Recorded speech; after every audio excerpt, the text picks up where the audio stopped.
Hey everyone, Megan Olivi, Frankie Edgar, outside Madison Square Garden.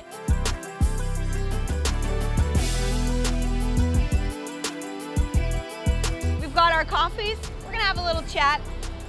Frankie, everyone who knows you, the first thing they know about Frankie Edgar is that you're from New Jersey, but your hometown is kind of in the backyard of New York City. So what's like your first memories of Madison Square Garden or New York City as a kid? Yeah, I mean, we used to come up here when I was young, maybe some plays and stuff like that, but San Gennaro Festival when I'm like 15 years old. Could you ever imagine at that point in your life that you would be fighting on a historic card in that building? Yeah, I definitely wouldn't have, I mean, the sport obviously was nowhere near what it is today, and I mean, I was just a wrestler at the time. So yeah, I mean, it's a dream come true.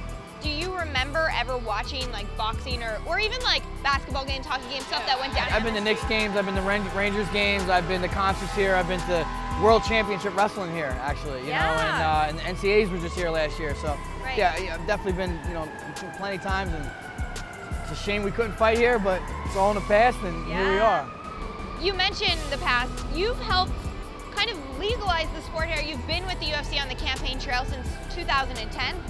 2010, 2011, I believe, was the first time we went up to Albany with them, doing stuff here at the Garden, anything I do to help get this push through, because, I mean, it just made sense, obviously, for the sport and for myself. I wanted to get a chance to fight here. This was important to you. I mean, you've done so much in your career. You've been a champion, you're a possible champion in another weight class. There's so much going on for you, but was this something that you couldn't do without in your career? Yeah, I mean, you try not to think of that, because if it didn't happen, I don't want to dwell on it, but I mean, as the years went on, I kept saying, this is the year, and then towards the end, I was like, man, I don't know, I might miss this boat, if it doesn't get sanctioned by the time I'm done, I might never get a chance, but thankfully, it got done this year, which is crazy it took that long, but we're here now. You were one of the first people added to the card. You're taking on Jeremy Stephens. What did you think when they offered your opponent, or were you just like, I will take anyone because I want to be on this card? Yeah, I told my manager, Ali, I want to fight here, I don't care who it is. Just tell me the date and I'll be there. And Stephens was one of the first guys calling me out, saying he wanted to fight me. And Frankie Edgar, tough as f***ing nails. And me, vicious as ever. Feel like we can put on a great fight. I think we'll bring out the best in each other. It just worked out that way. Jeremy kind of surprised some people with his statements at the press conference saying, oh, I'm gonna, take out the hometown hero. I love knocking people out in their own backyard. This ain't the first time I'm gonna do it. MSG is going down. Your boy's getting knocked the f out, guaranteed. It didn't seem like you two had bad blood before then. Do you feel like there's some animosity now?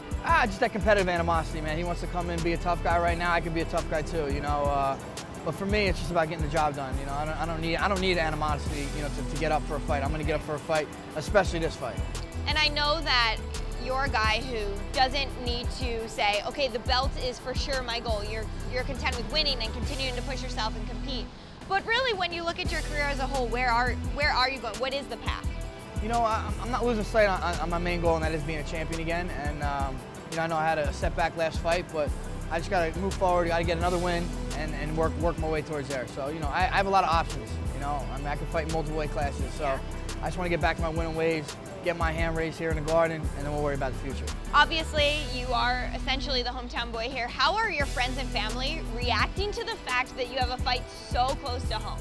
Yeah, my phone's been nonstop. People are, hey, you getting tickets? Can you get cheaper tickets? You get them before everybody? I'm like, well, I don't get tickets at all. Right. Here's the number, you want tickets, call. Ticketmaster.com. Exactly.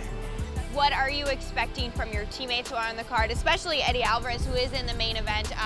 You guys are both training under Mark Henry. We've seen big improvements in Eddie's game. What are you expecting having several of you guys on the card? Yeah, it's just motivating to have, my brothers in there with me. It's nice to have like a team feel going into this one, like, East Coast versus the world here. Right, and what are you expecting from Eddie's performance? Obviously, he did big things against Rafael dos Anjos, but now that he's been with you guys for a while, really consistent with that training regimen, are we looking at maybe a new version of Eddie Alvarez? Yeah, I think Eddie's just has gotten better and better. He's always been great, obviously, you've seen his history, but he's getting our system. Him and Mark are starting to really, get a good vibe together.